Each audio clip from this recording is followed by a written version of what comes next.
I control the levers, the dials, the knobs, Okay. the You're the knob vertical and the controller. horizontal. I'll be the assistant. Good morning, assistant. How are you doing? I'm fine, knob controller. Did you call me Does a that knob? make any sense? Did you call me a knob or knob? I don't know what I called you. You're the knob. Nothing makes sense this morning. How are you, James? Getting by. Oh, good. I have one quick question. What's that? Do you know anyone who went to RISD? I'm trying to look into it for someone who wants to know if their programs are worthwhile. I just can't. Well, just so you know, I actually graduated there myself. I keep forgetting. have a Bachelor of Fine Arts in Industrial Design from the Rhode Island School of Design. Okay. We'll talk after the show. Slipped my mind. Oh, no, we Thanks. can spend the whole show talking about RISD. Because it's important. Yeah. Okay. Well, good morning. What would you like to know about RISD? I don't know what it. I went there 20 years ago. So what do I know? I'm just pulling your leg. On the way over here, I just need to say something. Yeah. Phoenix looks like it's been rode hard and put away wet. How so? There's just a lot of stuff that's closed. Oh, well, that's that's not how I think of rode hard and put away. Wet. I don't know. I just thought of that. But yeah, the Highball I think it was at the Highball or whatever. We used to go there. Cheryl's son used to play there, like EDM music. That was all boarded up. And of course, Easley's Fun Shop has been gone. But it just seemed like... I spoke to someone from Easley's. Well, not directly with Easley's, but really? John Fitzsimmons did a lot of work with them because they actually gave him his interest in he's a magician. Mm-hmm. That's where his interest came from, was from visiting Easley as a kid. Such a cool place. And then he wound up working with them to set at least one Guinness Book of World Records. Wow. With their help, he set, I think it was something along the lines of the most costumes worn in a 10-hour period or something like that. Really? And he used, because Easley's has costumes, so he went there. So he had a very intimate relationship with Easley's.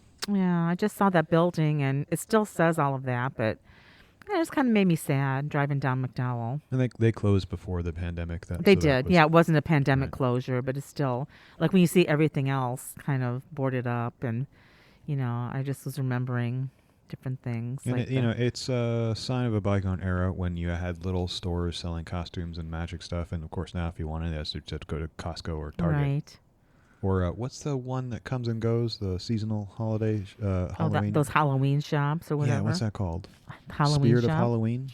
I don't know. I think it's called the Spirit of Halloween. Oh, So they'll come in and they'll rent a vacated space for a couple of months. Yeah, it's just like a pop-up. Mm-hmm. Yeah, it's kind of a pop-up. It's just funny. That's the new cultural touchstone. We went there a couple of years ago. For a couple of years, we went there to get costumes for my son. Uh-huh. It was okay. It felt weird, though. I always kind of wanted to work there because I figured it would be a weird place to work with weird people. Probably would be. I don't know why that draws me. I kind of want to be weird, I guess. Maybe. No, I don't know. It's just seeing some of the boarded up stuff, it kind of got to me. I guess I just hadn't been driving down that way. Well, we don't have boarded up stuff around here. No. Our neighborhood certainly suffers a little bit from overflipping. Mm-hmm. Speaking of other detritus, okay. You sent an article to me, I don't know, last month when I wasn't paying attention. I'm right. sorry. I think you were probably in New York. Yeah, it was that, but I also don't generally pay attention to you. Well, not you. It's not you. It's just your emails.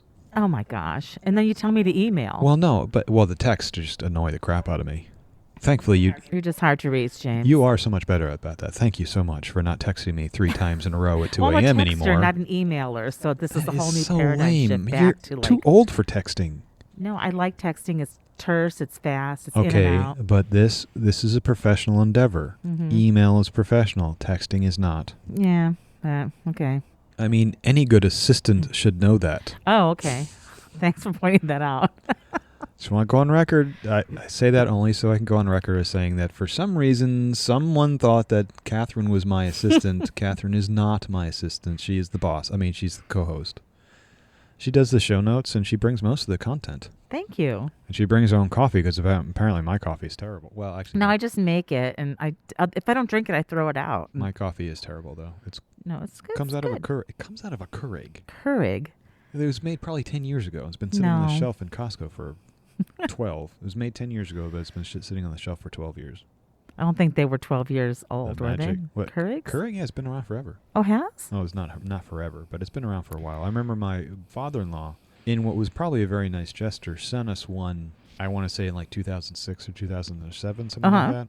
And at the time, neither I nor my wife drank coffee. So we got this huge monstrous machine. It's like, well, this looks really expensive, but we have absolutely no use for it. So thanks a lot.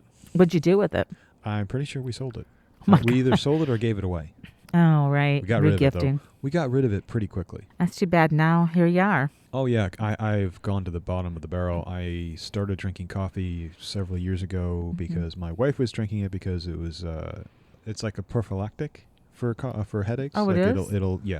It helps to reduce your chance of getting a headache because it opens up the vascular things. It's a vasodilator. What she said. Yeah. So my wife used to drink it. Well, not a lot, but she would drink it at least once a day. So as a gift, I got her a fancy but inexpensive coffee making system. It's one of these really hipster things. It was a AeroPress. Oh, right. Okay. So it was very cheap, but inexpensive, but demanding. It took a lot of work to get. Well, not a lot of work, but it took work to get it done. A lot more work than the Keurig did, which is why I actually wound up with a Keurig eventually because I didn't want to spend 10 minutes making coffee. The Keurig, I turn on, I press a button, and I come back. And it's done. 30 seconds later, and it's all done. It's like, wow, can't beat that. Is the quality the same? No, but I have no taste. I am a terrible person when it comes to coffee, so I don't care. Yeah, I do the whole grinding of the beans. The grinding of... First it grinds the beans. Grind the beans. No, and then I have a little French press that I like to use. And do you have a burr grinder? A burr grinder. Oh, boy. Are you not using a burr grinder? I don't know what the hell I'm using. I have 2 grinders that grind. Were One they I use very for expensive? spices. No, they're just like you stick the coffee in, you press the top, and it goes, and you're done. It goes... Zhurp. Yeah, pretty much. Does it go Louder than that. Does it sound like a really high frequency like drill that you'd use? Yeah, at a pretty dentist? high. Yeah, because a regular cheap grinder just tears all the coffee up into basically into dust. That's not good. That's too fine. No, I can't get it fine. You want a burr grinder? Well, maybe you have a burr grinder. A burr grinder grinds it, but leaves larger chunks, which is better for brewing. In most cases. Yeah, it does leave larger chunks. I should assume that you always have the more expensive thing. I don't know. Because you always seem to have the more expensive Well, thing. I have 2, and I use one for spices and one for the coffee beans. But having 2 different ones suggests that you probably have a burr grinder. Okay. So now we've settled that. Yeah, but even that's too much work because cleaning out the French press is a lot more work. It's a pain in the... Is it? Yeah. It's not that, but it's all steel and glass, but it's still, you got to No, get but rid of the that grinds. stuff gets in there, and then you've got to be careful because you don't want to put any kind of coffee grounds in your sink. Why not? Because, like, the plumber told me that it's really bad for the plumbing, particularly in old houses like I live in and you have here. And he said, he said, stay away from putting coffee. And so I'm, like, obsessed now with rinsing it and putting it in the... I wouldn't dump a whole cup of grounds in there. But no. He's like, any grounds. Oh, I think that's nonsense. I mean, we'll do a follow-up. Well, I even got the mesh nets now, like the little nets. Yeah, of course. Yeah. What, do you have a disposal? I do, and I want to get rid of it. Oh, yeah, those are so stupid. I don't use it. They're barbaric is what they are. I need to get rid of it. When we redo the kitchen again, I'm going to get rid of the disposal. Yeah, just go in there with a sledgehammer, knock it out, and just, get some hose to hook up the drain pipe. A sledgehammer? Yeah, knock the shit out of that thing. Those things really are disgusting. My plumbing is so tenuous. Yeah, I don't use it. I don't. Good. My mother, she moved into a new place where I was in October, and she was apoplectic at the idea of not having disposal.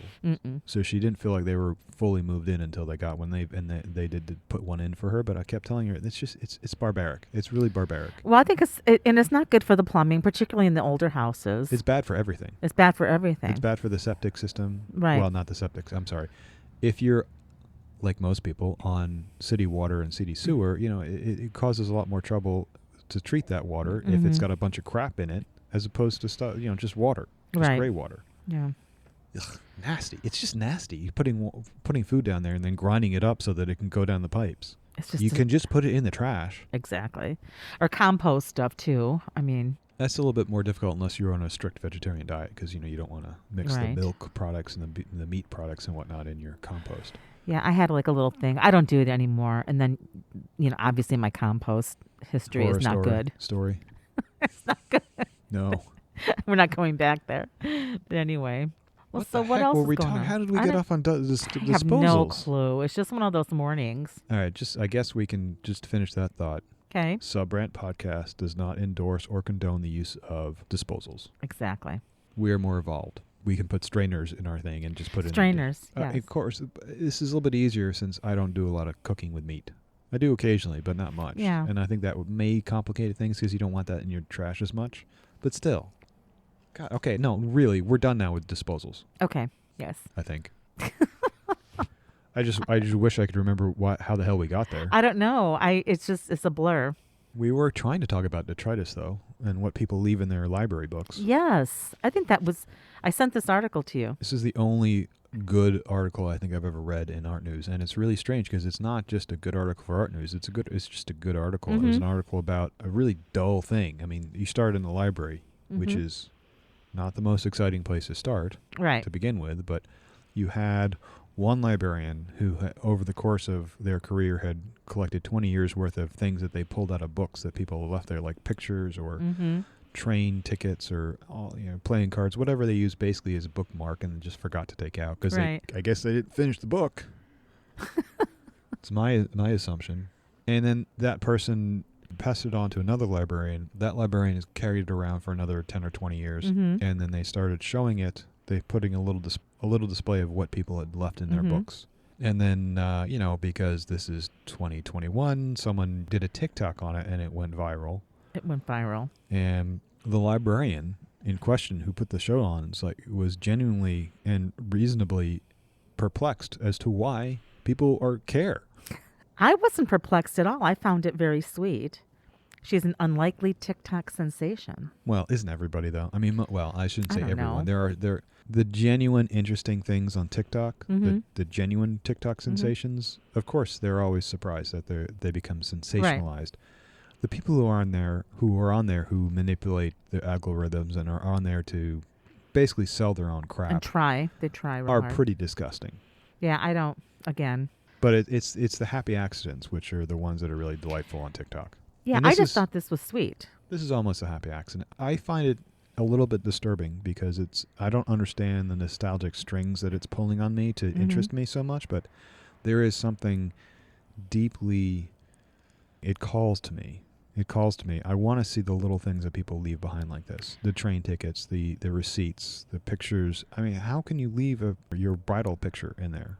I know, book? Blockbuster I mean, you probably stubs. have a bunch of them, but Blockbuster what? It said Blockbuster stubs. When did Blockbuster close? Well, that would be interesting too because you can. It's like a little time capsule. It is a time capsule. I actually did a little bit of this myself. Mm-hmm. I was back home in New York helping my parents pack up, and one of the big jobs, because my father is an academic nutcase.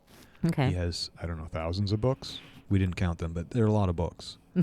And we were going through them and, deciding whether he wanted to keep them or not keep them. Mm-hmm. Well, he's read almost all of them, some of them not all the way through because, it's not worth reading all books. Right. As we were going through them, I was pulling out things like that. Like he would have notes and receipts and all kinds of things. And I kept making a pile of these things because I found them interesting. And then I would turn around and someone had thrown out my pile. Oh, no. So I don't think I actually wound up getting any of them, but I was interested. So you had your own time capsule. Well, I did, and it's now in the dump somewhere in Westchester. But part of the reason was I just on the off chance that I might have to travel back in time at some point to talk to my father about something, it would be really handy to know exactly where he was at a particular time, and I could do that because he left the receipts in the books, when and where he bought them. So I knew, January 2nd, 1981, he was at a specific bookstore in New York when he bought this particular book, exactly at 2:02 in the afternoon. I do that, though. Travel back in time to talk to my father? No, I leave the receipts in the book. Why are you traveling back in time to talk to my father? I'm not traveling back in time to talk to you. Well, good. You should do that. I've done the same thing. I leave the receipt in the book. Well, who buys books anymore? I can't do that with my Kindle books. The Kindle books. You said something about, you don't know why this is tugging on your nostalgic Yeah, I don't know why it's tugging on me. I have a thought about that because I think books are very personal. And that's personal in a way because you're actually holding something and looking at it, flipping through the pages. And it's not just another piece of electronics in front of you. Mm. And so I think when you're touching it and holding it, it's just such a tactile experience. And I still miss going to bookstores. I still miss Borders Books and Music. That was a place I used to love to go. Oh, I just loved Borders. And I haven't been in a bookstore in a long time. I've also found things in books that I purchased secondhand. Mm-hmm. and just some interesting things. Like No, in secondhand books are good. Actually, that's one of the things that fueled our discussion on Basquiat versus Rockwell. I have this amazingly beautiful Rockwell book that I bought at a secondhand store for peanuts. It was like maybe $10, $12 or something like that for this huge books of prints. Right, half price books. That's where I bought those books. We were talking earlier. I don't know if they're still there. I think at least one of them closed. Okay. Yeah, and And I bought a great book of the Bhagavad Gita, and inside, someone obviously was studying it. It was when I was doing yoga teacher training many years ago. And the only reason I bought the book wasn't because it was the version of the Bhagavad Gita that I was looking for, the translation, but it had notes in it from this person's studies. They were handwritten. He didn't mark up the book. He wrote little notes and inserted it. Oh, okay. Wow. Into each page. That's really anal. It was really anal, and his writing was very tiny and beautiful. I hope I still have that somewhere. I guess it shows human behavior to some degree. And one of the other things that was interesting about the article was that once they posted this online, a bunch of other librarians came forward and said, oh, yeah, we've been doing that for years. We do the same thing. That's what they were saying. It seems like a shared experience. It's just interesting. It's kind of like this little... particularly with older books or with library books, that other people have handled them before you. But now you're getting a glimpse into who that person was or it's like is. A very, not insubstantial, but very cursory, just like almost passing someone on the street. It's just this little glimmer of that moment for them. Like they stuck the Blockbuster receipt or a picture of their kid or handwritten notes. I do all my reading electronically now, but there is something that I miss about books. I tell you, one of the things I miss about reading books when they were in physical form is when I'm reading on the Kindle, I don't know what the title of the book is because I opened up the Kindle app and I never see the title. I don't ever see the cover. I never see the title. So I'm just reading the book itself. So it's a lot easier to forget what the actual title is or who the author is. When you're picking up an actual physical book, the first thing you see is the title, regardless of whether you actually stop to take a moment to see it. You recognize it. So it's kind of weird to be kind of lost in a book like that. Yes. Books do, I think, hold a strange place in the world of artifacts because regardless of whether it's a physical book or a Kindle book, a book pours information into your brain. Yes. Which is a very unusual kind of thing. Old tools are interesting too, but not the way books are. Mm-hmm. Because maybe it's more of a personal relationship and it does one thing. And there's more of a sense of that when you can pick up a used book, especially if there's something in it. I think that's really the key to it. The old books are one thing. You don't know if anybody's ever interacted with an old book. Mm-hmm. But if you pick up an old book and you find a stub from something that someone just kind of randomly threw in there as a bookmark, they were actively engaged with the book. Exactly. And it's almost more heartfelt when it's a random piece of something that they're using as a bookmark rather than an actual bookmark. Because then it seems more, not calculated, but more thought about. It's like they're going through the process of reading a book, so they have a bookmark. Whereas if there's just a ticket stub from a Metro North line in there, it's so much more. They had to stop reading the book at that moment, and that's what they had in their hand. Exactly. Yes, really. And again, I love this sentence. It said, Baudet's work is an almost archaeological record of sentimentality, small moments lost to time. Yeah, probably the best line written in any art news article ever. I thought that was just beautiful. But maybe that's part of it, is that you're almost like picking the pocket of someone who's been gone, or it's almost like picking someone's pocket because it's whatever they had in their pocket that they're putting in the book. No one ever thinks to record that kind of thing. Well, I'm sure there's some tedious people on YouTube or Twitter that do that, but that's the difference between some of these other quote artists who are doing things like that. There was also in the article you mentioned someone who was picking up the old rosaries from Tom Kiefer. Yeah, and he was picking up discarded rosaries from border stations or something. Yeah, left behind by ICE detainees while he worked at a border facility as a janitor. I find that to be a lot more shallow because it's a much more conscious act. Mm-hmm. I don't really find that interesting. I don't see them as similar. Yeah, it doesn't. I mean, it's kind of in the same neighborhood, but it's not as nice of a neighborhood. No. It's not Coronado. No, it's not Coronado. Well, actually, Coronado is kind of, used to be the leftovers. It's not so much anymore. No, it's not so much anymore. No, and that was one thing, and it was like for one purpose, and rosaries, I get that. This is so much more almost ethereal in a way. Random. And random, yes, random. I can't believe we spent 10 minutes talking about bookmarks. I do want to share a quick story. When I was volunteering at the Bead Museum many years ago, Mrs. Lizet, who had the bead collection and the jewelry collection, as she referred to it, had also cut loose toward the end of her life of her books. And she had just this library of books, and she would come down from Prescott with her husband, and we'd unpack books. And they had built a little library section in the museum, and she would go through it. And I would sit there with her on Wednesdays, and she would take out every book, and she knew where she got it, how she got it, why she got it. And we would go through. And she said to me one day, she said, "Catherine, all of the stuff in the museum is very dear to me."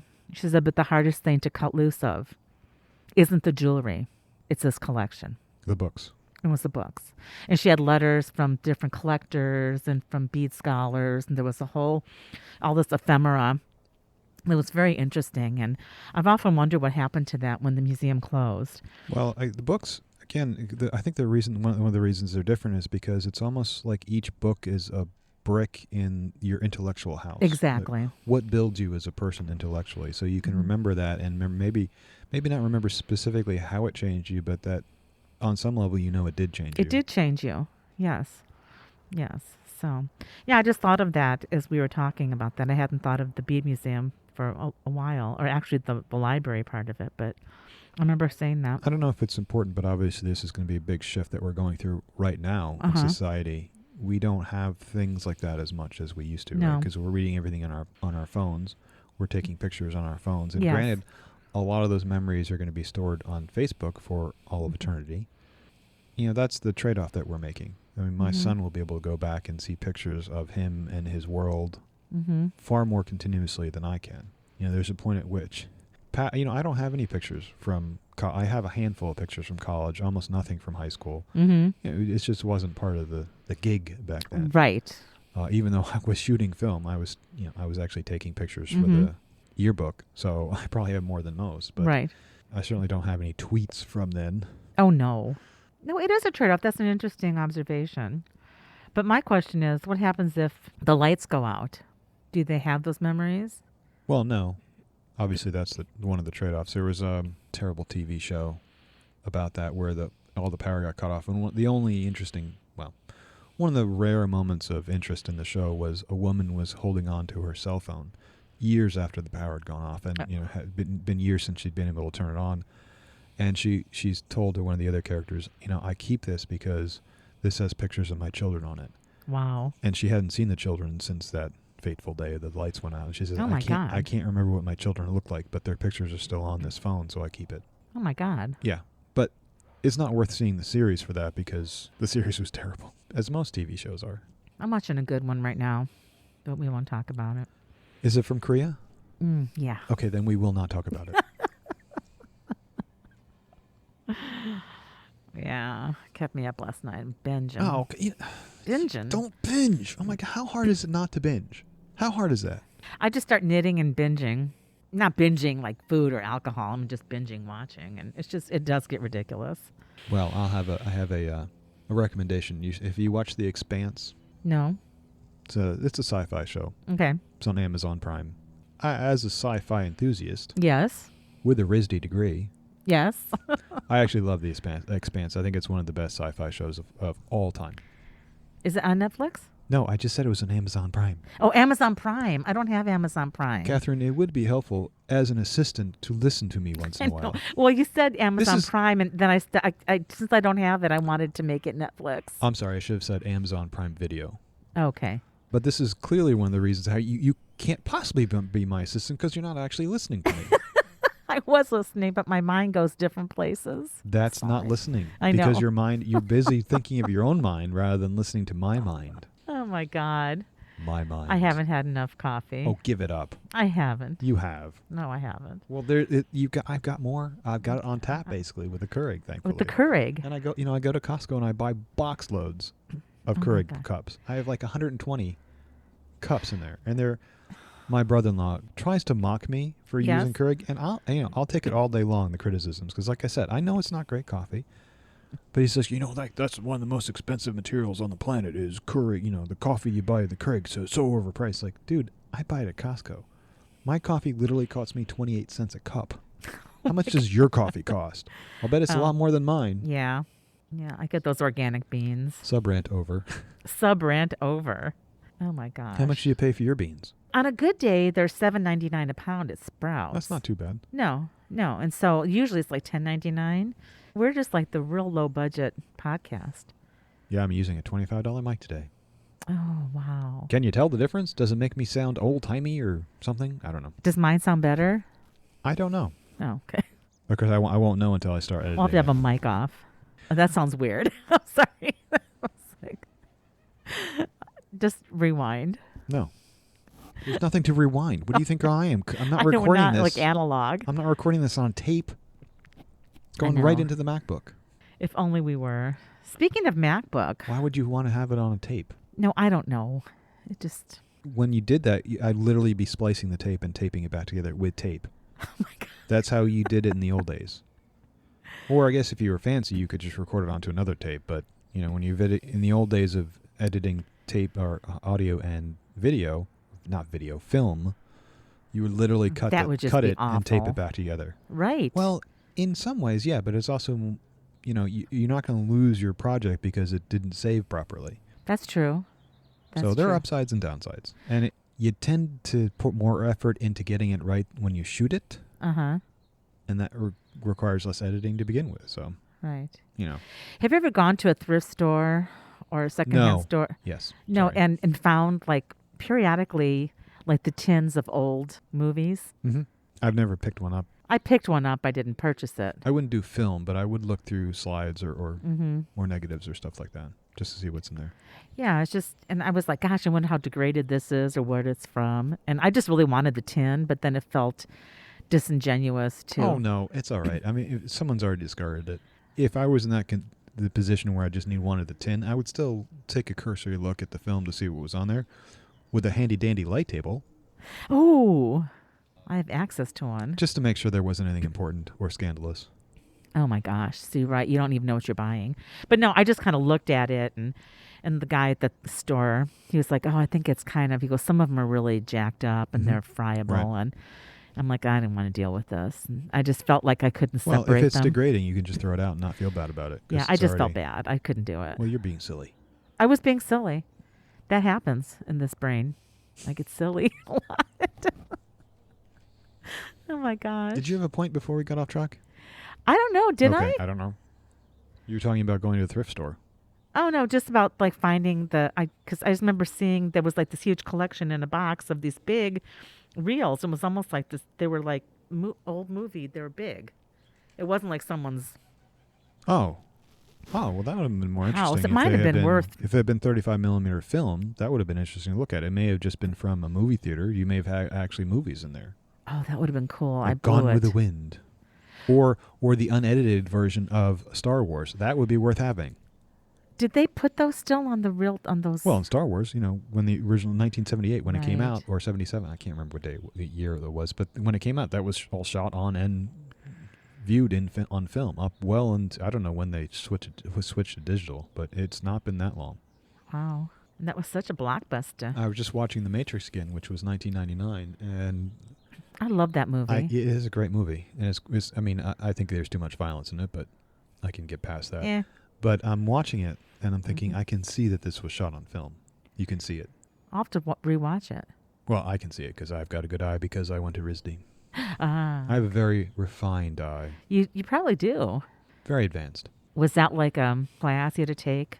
Oh, no. It's just the general milieu of RISD. You pick up an appreciation for all kinds of things. I see. Very good. Is there anything else you want to talk about today, or should we just wrap it up? I want to talk about gratitude because this is going to be like you're trying to get out of it. Oh, I totally forgot about it. I am very I was talking Ing, our former guest. Well, can I just say how ungrateful I am that I'm so ungrateful that I forgot about gratitude? No, we were kind of chatting back and forth. Like she's in Malaysia, but we communicate frequently. And she was talking about how grateful she was of things. I'm like, oh gosh, that's a great idea. I'm going to just, kind of put a little feeler out there and see if anyone wants to participate. And several listeners wanted to have a little gratitude moment. So I'm going to read some of the things they sent to the podcast. Are they grateful for the podcast? I am. Are they? Let me read. I only want to hear things about me, so go ahead. Okay. So Ing from Kuala Lumpur, Malaysia, said, I have so much to be grateful for this year. Oh my God, where do I start? I've been hospitalized twice this year, so I'm grateful for my parents who were there for me. Dad drove me to every hospital follow-up. Mom accompanied me to the doctors and cooked nutritious meals for me. I'm glad just to be able to swallow food because earlier this year I couldn't even swallow my meds or water. I'm also grateful that my family remembered my birthday and celebrated with me even though I spent half the day at the hospital. I'm especially grateful to my ex-colleague who, despite going through chemo herself, took time to comfort me. Finally, even though I was cruelly given an offer to leave with compensation after 13 years of service, I tried to see it as a blessing in disguise. I get to leave a toxic environment and can finally take full credit for my ideas, stories, and my journalism award. My parents were supportive and encouraged me to leave to care for my physical and mental health. So I'm really thankful that my parents have never pushed me to get or keep a job and always tell me to care for my health first. And I thought that was so sweet. And I just want to thank her again. Thank you, Ing, for being on the podcast. You were our first international guest. So is she unemployed now? No, I think she does. She does some freelance stuff, but this was like the grind job. Well, it sounds like she's unemployed, so she should come back on the show because, Yeah. join the rest of us unemployed. Join the rest of us. Ing, do you hear that? Join the rest of us. And this kind of got into the Tropic Escape group. And so Kim from Colorado wrote to me and said, I'm thankful for my family, my kids, husband, parents, and even though we don't live nearby, I'm thankful that we have a close relationship. I'm thankful for my health, home, and dogs, and I'm grateful I was able to start a nonprofit to help children with literacy. I wanted to have her on the show to talk about that. She's thinking about it. You have a link for that? I don't have a link. I'll have to get a link. And she also said, I'm grateful for my sweet farm friends, the farm people, us, who got me through the pandemic with their kindness and chats. Mm. So thanks, Kim. And our little group in Tropic Escape has been fun. Cheryl from Phoenix wrote, I'm grateful for healthy friends and family who have supported me through these painful years. Well, that's nice and concise. That was concise. And Heather from Chandler said, I'm thankful for my health, happiness, family, and friends, and I'm thankful for those who check on me from time to time. It's nice to be surrounded by amazing people. I hope you're not expecting me to just roll out any of my gratitudes, because I'm not good at that. You're not good at that? No, I do things. I don't say things. Oh, because you're not a word guy. Pretty much. Is this boring? No, it's interesting that people are actually writing into you. I know, right? There's 4 more. I mean, I feel... Let's wrap it up. No, keep going. Susan from Tucson wrote, first, my family is grateful that we did not get COVID because of the science of a vaccine. I'm grateful that I am having a remission from my fibromyalgia that allows me to work as a nurse. I'm also grateful for you, my friend. I think she's talking about me. We have developed a wonderful friendship during a dark period of our lives. During rough times, a friend that you know is there for you is quite uplifting. Yep. Isn't that sweet? And then Jim from Tucson also wrote, we have listeners in Tucson. Is that international? No, it's kind of local. I know. Sub-local, because they're south of us. Yes. Oh, they're subs now. Yeah, they're sub-local. Yeah, so they're Jim higher, though. They're higher elevation, but so they're above lower. us. See, I always get confused because it is a higher elevation, but they're south of Phoenix. It still makes them higher. Okay, so they're not sub-local? Do you understand that the planet is not flat? It is, in fact, a sphere. Oh, I was a flat earther for a minute there. Well, I can explain it to you how no, that it's works. Okay. Get it. So anyway, so from not sub-local, Jim from Tucson said, I'm so grateful to have retired this week. Right on, Jim. After a successful career as a respiratory therapist, I've been overwhelmed and touched by the show of true gratitude from my fellow coworkers, both past and present, and even the physicians who let me know that my years of work and dedication to our patients was appreciated and will be missed. It meant so much to me. That's really cool because doctors usually don't say anything. Is and he I a know doctor? Jim. No, he was a respiratory Oh. therapist. But 30 years in and COVID, see things you don't want to see again, I guess. And it was time to go, and I'm happy for you, Jim. Chris from Tucson just wrote me a quick liner, and he said, I'm super grateful to have a chance to start my mechanical engineering career Wow. at Raytheon. That sounds awesome. Doesn't it? Yeah, good luck. Good luck. And then Jess, the final one from Tucson, said, I'm grateful for my tailoring class because I really enjoy it. Mostly, I'm super grateful that my friend and I made it to the Harry Styles concert just as it started after I crashed my car on the 101 driving to the concert. Yikes. Thanks to the Phoenix police escort, we made it on time. So who was that? Jess from Jess. Tucson. Well, sounds like we need to get Jess and Ing together so that Ing can do some designs and Jess can do some. Jess is an amazing fashion Sewing for her. designer. She's a sewer. Oh, And maybe she doesn't need she Ing then. designs and she does all kinds of stuff. Or maybe she can encourage Ing to learn how to sew. Yes, Ing. Right. Ing's Ing, not that the should sewer. we're a little early for 2022 resolutions, but I think Ing should learn how to sew. I think we next should do year. a resolution show maybe where we'll take resolutions. Boy, that sounds tedious. That sounds tedious, but fun. Only to me because I'm a terrible person. Do you have anything you're grateful God, no. for? Not that I can. I don't do. speak. I don't. That's not a topic I'm good on speaking about. Good speaking about Oh. on speaking with. Yeah, because I wanted, well, I talked to Melinda and I'd asked her, like, would she want to come on? She's like, yeah, but there's so much going on. I will say this: I am appreciative that people like Melinda exist. Oh, me too. She's amazing. And she wants to come on the show in December, and we're going to do a little year roundup. She was invited to be part of the show, I know, Melinda. but she ghosted us.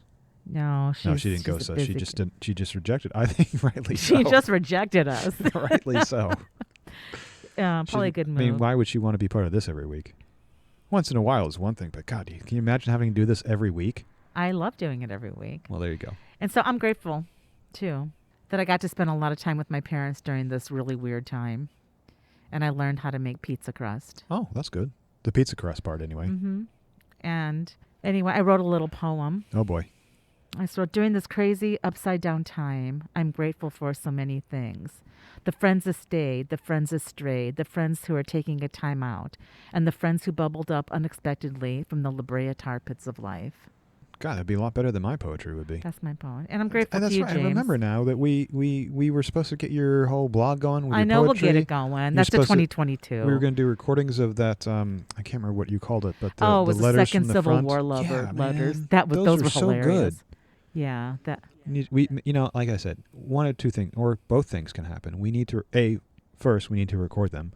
Secondly, we can either throw one letter at the end of every podcast just as a closer, Right. And you could also be TikToking them or Instagramming them. Well, or, I tried TikTok with my camera set up, and it is way harder than anyone makes it look. okay, but it's not that hard to just read off a poem. No, not to read off a poem. I was trying to make a pancake in the shape of an Ohm symbol. Yeah, don't get complicated. Start It out was simple. just crazy. So, yeah, I do want to say thank you, James. I'm grateful Oh. to you Well, for it's kind calling of- me It's kind of you to say. with the crazy idea about a podcast. No, it wasn't crazy. And I didn't think before saying okay. Neither did Christopher. Neither did Christopher. So, no, this gets me out of the house. I really have appreciated Well, this. So, I think thank you that's so important much. for both of us.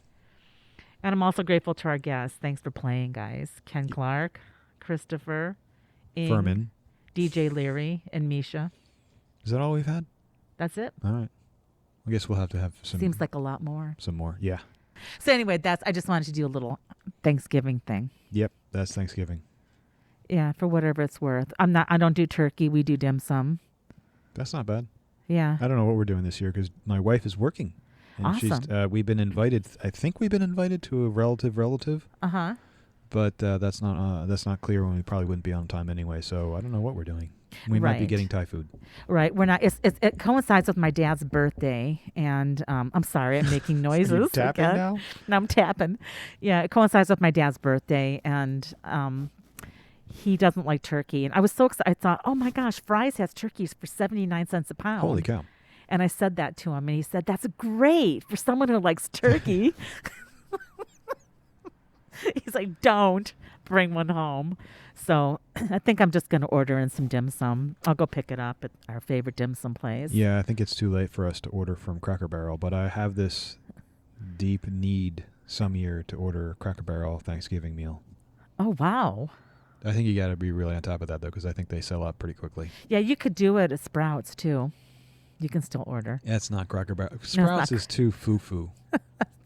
That's one of the reasons I went to my Keurig eventually, because I don't remember if it was, I think it was Sprouts I was going to buy my coffee, and I would try to buy the same kind every time, Yeah. but it wouldn't be the same. No. The beans would change. And it's like, that's not what I bought last time. I mean, and I wouldn't know this, of course, until I've got a pound of coffee at home, Right. thinking this is not what I wanted. You know, they're filling the slot with different beans, and that's just not kosher, man. That ain't kosher. That ain't kosher. So, at least Okay. with Keurig, even if it might not be greatest coffee, at least it's consistent and cheap. Do you do anything with the Keurig cups? Do you make any art? No, I put them in the trash. Oh, okay. Well, they will go directly to the landfill and not bother anyone ever. Okay. It's so funny that people make a big deal about how uncompostable they are. You know, they don't break down. Yeah, neither does anything else. And one Keurig cup is a lot less worse than one Starbucks cup, because those don't break down either, and they're a No. lot bigger. They So are bigger. don't come at me. I'm not coming at you. I just I started seeing like a 3D thing in my head. Oh, I did think about it for a while, but it's kind of a hassle. If you think cleaning out a Oh, God, a can French you press is a imagine? hassle, these things are a little bit more of a hassle. And some of them come now and they say, "Oh, you can recycle these. All you have to do is completely disassemble it," which is a pain in the neck because they're basically glued together. Yeah, I wouldn't deal with This is that. stupid. No, because I saw like an art exhibit one time, and they had used old nail polish bottles and different Mhm. things like that. It was just really kind of cool. It wasn't anything I'd want to look at again, but for the moment, and I'm like, oh, but I could just kind of see like on the wall, like this. You could do 3D stuff with those Keurig cups and spray paint it. Yeah, I'll save them for you. It'll join the rest of my pile of waste and the Lay's potato chip bags that Oh, are God. absolutely impossible to work with. They're by not the way. impossible. Those are good stuff. Oh, my Anyway, God. I think we should wrap it up. We should wrap We're it just up. rambling now. Happy Thanksgiving, y'all. Happy Thanksgiving. Thanks. Goodbye. Thanks for listening. Bye. Ding, ding, ding.